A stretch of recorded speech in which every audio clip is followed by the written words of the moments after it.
राज्यसभा में हंगामे के बाद स्थगित हुई कार्यवाही। कल सुबह 11 बजे तक के लिए राज्यसभा की कार्यवाही स्थगित। राज्यसभा में देखने को मिला भारी हंगामा। बीजेपी ने उठाया सोरोस का मुद्दा। नड्डा ने कांग्रेस पर देश विरोधी ताकतों का साथ देने का लगाया आरोप। इसी संस्था को कोर्ट चेयर करना कांग्रेस की नेतृत्व के द्वारा यह बताता है कि यह देश में की आंतरिक सुरक्षा और देश की बाह्य सुरक्षा के लिए बहुत बड़ा खतरा है। आज शाम अरविंद केजरीवाल और शरद पवार की बैठक। सूत्रों के हवाले से खबर, ममता बनर्जी को गठबंधन की कमान सौंपने पर हो सकती है चर्चा। टीएमसी सांसद कल्याण बैनर्जी बोले, ममता बनर्जी की तुलना में आज कोई लीडर नहीं, ममता बनर्जी का नाम सबसे आगे। नेतृत्व देने के लिए एंड ममता बनर्जी आज देश में जितना लीडर है जो भी है, सबसे आगे नाम है ममता दी को लड़ाई के लिए। आज जेडीयू अध्यक्ष लालू यादव ने ममता बनर्जी का समर्थन किया। ममता बनर्जी को गठबंधन की कमान सौंपने की मांग की। नहीं होगा, ममता को दो, न तो ममता जी को दे दिया जाए। हाँ दे दे।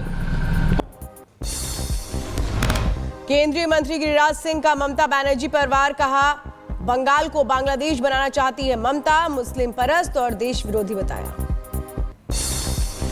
बनर्जी है वही ममता बनर्जी जो बंगाल को बांग्लादेश बना रही है। ममता बनर्जी का चेहरा मुस्लिम परस्त और देश विरोधी चेहरा। लालू यादव ने नीतीश कुमार पर दिया विवादित बयान। बोले, नीतीश कुमार यात्रा करने जा रहे हैं या फिर आंखें सेकने जा रहे हैं। मुख्यमंत्री नीतीश कुमार यात्रा पे जा रहे लालू जी। अच्छा जा रहे हैं तो अब तो नैन सेकने जा रहे हैं। डिप्टी सीएम सम्राट चौधरी ने लालू के बयान को बताया दुर्भाग्यपूर्ण। लालू यादव को मानसिक रूप से बीमार करार दिया। बोले, महिलाओं से संवाद करने जा रहे हैं नीतीश। बिहार के लोकप्रिय मुख्यमंत्री नीतीश कुमार जी महिला से संवाद करने जा रहे हैं और जिस तरह का शब्दों का प्रयोग लालू प्रसाद जी ने किया, ये बड़ा ही चिंता का विषय है कि पहले तो हम लोग ये समझते थे कि वो शारीरिक रूप से बीमार है, वो मानसिक रूप से बीमार हो गए हैं। डिप्टी सीएम विजय सिन्हा ने लालू यादव पर लगाया बिहार को बदनाम करने का आरोप। बोले, ऐसे लोगों से चाहिए बिहार को मुक्ति। हर बिहारी के सम्मान को आपने गिराया है और जाते जाते अपनी आदत से ये बाज नहीं आएंगे। अब कोई भी बिहारी इन पर गौरवान्वित नहीं होता है। ऐसे लोगों से बिहार को मुक्ति चाहिए। केंद्रीय मंत्री किरेन रिजिजू ने राहुल पर साधा निशाना। बोले, अपनी हरकत छोड़कर संसद चलने दे राहुल गांधी। टीएमसी के डीएमके कई पार्टीज के एमपीज मुझे मिले हैं, सबने कहा कि हाउस चलाना चाहता है। तो मैंने उनको कहा है कि हाउस चलाना चाहता है तो राहुल गांधी को समझाओ। दिल्ली बीजेपी के अध्यक्ष वीरेंद्र सचदेवा ने केजरीवाल के पुराने बंगले का वीडियो जारी किया। बोले, जनता का पैसा खाकर केजरीवाल ने 7 स्टार रिजॉर्ट का निर्माण करवाया। रूम का और उनके जिम का है। जरा बाथरूम में ग्रेनाइट देखिए, सोना देखिए, वो जाकूजी देखिए जिससे पानी का कुछ प्रेशर आता है। 5 स्टार होटल में भी इतने पॉइंट्स नहीं होते जितने इन्होंने 35-36 लगा रखे हैं। जम्मू कश्मीर में कैबिनेट विस्तार के लिए कांग्रेस नेशनल कॉन्फ्रेंस के बीच चर्चा। कैबिनेट में 3 नए मंत्रियों के शामिल होने की संभावना। एनसी से 2 तो कांग्रेस से 1 विधायक को बनाया जा सकता है मंत्री। अब बातचीत चल रही है, मिनिस्ट्री की एक्सपेंशन तय है, किसी वक्त भी हो सकती है। ये उमर अब्दुल्ला साहब फैसला ले सकते हैं और उम्मीद तो है इंशाल्लाह। रोहिंग्या शरणार्थियों को लेकर जम्मू कश्मीर के पूर्व डिप्टी सीएम कविंद्र गुप्ता का बड़ा बयान। कहा, रोहिंग्या को शरण देने वाले मालिकों के खिलाफ दर्ज है एफआईआर।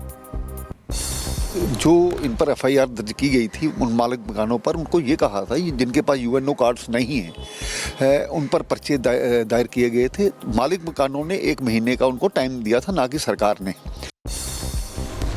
वक्फ की संपत्ति को लेकर के केंद्र सरकार ने दी जानकारी। वक्फ के पास 8,72,000 से ज्यादा संपत्ति मौजूद। 994 संपत्तियों पर अवैध कब्जा। जम्मू कश्मीर के कठुआ में सर्च ऑपरेशन तेज। 3 से 4 संदिग्धों के छिपे होने की खबर। आतंक के खिलाफ पुलिस का अभियान। जम्मू कश्मीर के कठुआ में सुरक्षा बलों का सर्च ऑपरेशन जारी, इलाके में 3 से 4 आतंकियों के छिपे होने की खबर।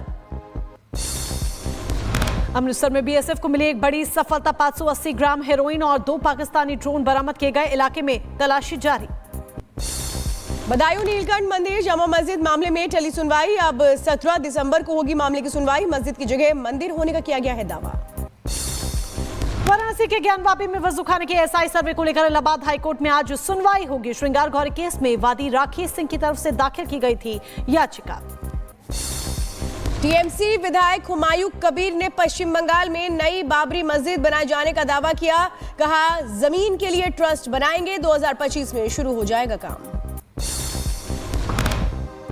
और आगे बढ़ते हैं, कर्नाटक में 10 ठिकानों पर छापेमारी अभियान चलाया गया है। लोकायुक्त ने रेड किए हैं, सरकारी अधिकारियों के आवास पर छापेमारी कर मामले में एक्शन लिया गया है। फतेहपुर की नूरी मस्जिद पर चला बुलडोजर, अतिक्रमण के दायरे में आने वाले हिस्से को गिराया, भारी संख्या में फोर्स रही मौजूद। पीडीपी नेता इल्तिजा मुफ्ती पर धीरेन्द्र शास्त्री का पलटवार, कहा हिंदुत्व बीमारी नहीं बल्कि विश्व के लिए दवा है। ये मूर्ख है, हिंदुत्व बीमारी नहीं है अपितु विश्व के लिए दवा है। हिंदुत्व की जीवन शैली है, हिंदुत्व की जीवन जीने की विचारधारा है। कर्नाटक के पूर्व सीएम और महाराष्ट्र के राज्यपाल रहे एसएम कृष्ण का निधन, 92 साल की उम्र में ली अंतिम सांस। 2023 में सरकार ने एसएम कृष्णा को पद्म विभूषण सम्मान से किया था सम्मानित। गोरखपुर में सीएम योगी ने लगाया जनता दरबार, लोगों की सुनी फरियाद, जल्द निपटारे का आश्वासन दिया। आंध्र प्रदेश सरकार में मंत्री नंडेला मनोहर ने विशाखापट्टनम बंदरगाह पर कंटेनर टर्मिनल का किया निरीक्षण, 483 मीट्रिक टन पीडीएस चावल की पहचान की गई और उसे जब्त किया गया। अभिनेता धर्मेंद्र और 2 अन्य को दिल्ली कोर्ट ने जारी किया समन, गरम धर्म ढाबा से जुड़े धोखाधड़ी का ये पूरा मामला, बिजनेसमैन ने इन्वेस्टमेंट के नाम पर फ्रॉड का आरोप लगाया। संभल हिंसा मामले में 39 उपद्रवी गिरफ्तार, जेल भेजे गए सभी उपद्रवी, अन्य उपद्रवियों की तलाश में पुलिस की टीम। मुरैना में रिटायर्ड फौजी ने की पत्नी की गोली मारकर हत्या, फिर खुद को गोली मारकर खुदकुशी की, दोनों बच्चों ने भागकर बचाई अपनी जान। एटा में 2 पक्षों के बीच भीषण संघर्ष, जमकर चले लाठी डंडे, मारपीट में 5 लोग जख्मी। रायबरेली में पुलिस और बदमाशों के बीच मुठभेड़, जवाबी फायरिंग में 2 बदमाशों के पैर में गोली लगी, दोनों को गिरफ्तार किया गया। मुजफ्फरनगर में भी मुठभेड़, 8 लुटेरों को किया गया गिरफ्तार, 4 लुटेरों के पैर में लगी गोली। शाहजहांगंज में ट्रेन पकड़ने जा रहे युवक से लूटपाट की कोशिश की गई, चाकू से हमला हुआ, युवक बुरी तरह से जख्मी, अस्पताल में इलाज जारी। ग्रेटर नोएडा में पुलिस और बदमाशों के बीच मुठभेड़, एनकाउंटर में बदमाश जख्मी, पुलिस ने हथियार और लूट का सामान किया बरामद। फिरोजाबाद में पुलिस और 6 लुटेरों के बीच मुठभेड़, 2 के पैर में गोली लगी, सभी 6 लुटेरे गिरफ्तार हुए, हथियार और लूट का सामान जब्त किया गया। बुलंदशहर में पुलिस ने 5 चोरों को किया गिरफ्तार, यात्रियों के सामान पर हाथ साफ करते आए नजर, आरोपियों के कब्जे से रुपए और चोरी का सामान बरामद। बुलंदशहर में गाड़ियों पर हाथ साफ करने वाले 3 और पुलिस के हत्थे चढ़े चोर, आरोपियों के पास से 15 बाइक भी बरामद हुई। इंदौर क्राइम ब्रांच ऑनलाइन ठगी वारदात का किया खुलासा, गुजरात के सूरत और एमपी के मेहर से 4 आरोपियों को गिरफ्तार किया, 1 करोड़ 60 लाख रुपए तक की हुई थी ठगी। मध्य प्रदेश के दमोह में तेज रफ्तार ऑटो बेकाबू होकर पलटा, स्कूल जा रहे छात्र जख्मी हो गए, 2 छात्रों की हालत गंभीर। मऊ में सड़क पर खड़ी ट्रक को बाइक ने मारी टक्कर, हादसे में 2 लोगों की गई जान, पुलिस ने शव का कराया पोस्टमार्टम। बंगाल में सड़क दुर्घटना में बीएसएफ जवान की मौत हो गई, जौनपुर में अंतिम विदाई दी गई, राजकीय सम्मान के साथ अंतिम विदाई दी गई।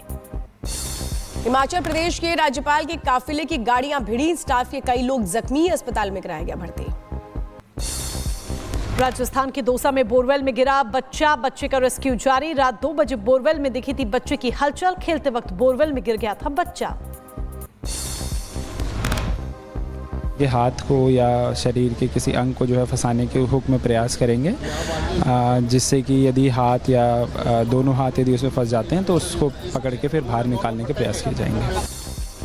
मुंबई बस हादसे मामले में गिरफ्तार ड्राइवर की तस्वीर आई सामने, आज कोर्ट में होनी है पेशी, हादसे में 7 लोगों की हुई थी मौत। आपको बता दें मुंबई के कुल्ला में यह हादसा हुआ था, बेस्ट बस ने कई लोगों को कुचला था, अभी भी कई लोग गंभीर रूप से जख्मी हैं। कुल्ला बस हादसे का सीसीटीवी वीडियो आया सामने, लोगों को रौंदते हुए गुजरी बस, ड्राइवर ने हाईवे की जगह बस को गली में मोड़ा। जम्मू कश्मीर के कठुआ में बर्फबारी के बाद बढ़ी ठंड, तापमान में गिरावट, बर्फ से ढकी घाटी। केदारनाथ धाम में हुई सीजन की पहली बर्फबारी, बर्फ से ढका बाबा केदार का धाम, बर्फबारी के चलते बंद किया गया निर्माण का काम। बद्रीनाथ धाम में भी पड़ी बर्फ, बद्रीनाथ धाम में चारों तरफ दिख रही सफेदी, ऊंचाई वाले स्थानों पर बर्फबारी का सिलसिला जारी। उत्तराखंड के मुनस्यारी में बर्फबारी, चारों तरफ दिख रहा बर्फीला नजारा, घर और पहाड़ बर्फ से ढके। हिमाचल के शिमला में बर्फबारी, मौसम के बदलने से तापमान में गिरावट दर्ज की गई, शिमला में पर्यटकों की उमड़ी भीड़। लाहौल स्पीति में देखने को मिली बर्फबारी, मौसम का लुत्फ उठाने के लिए भारी संख्या में पहुंचे पर्यटक, देखी जा रही है भारी भीड़। दिल्ली एनसीआर में दिख रहा बर्फबारी का असर, दिल्ली में बढ़ी ठंड, तापमान में गिरावट दर्ज। सीरिया में सैयदनाया सैन्य जेल के बाहर उमड़ी लोगों की भीड़, जेल में बंद अपने लोगों की कर रहे तलाश, लंबे समय से जेल में बंद थे लोग। इजरायल ने दमिश्क के दक्षिणी हिस्से पर हमला किया, ईरान के हथियार डिपो को बनाया निशाना, धमाके से दहला पूरा इलाका। सीरिया में लताकिया बंदरगाह के पास इजरायल का हमला, नौसेना की मिसाइल पोत को बनाया निशाना, सीरियाई नौसेना के ढांचे को किया तबाह। सीरिया में कामिशली एयरपोर्ट पर हुए कई धमाके, सीरियाई सेना के अड्डे पर भीषण बमबारी, हमले की वजह से नहीं पता चला।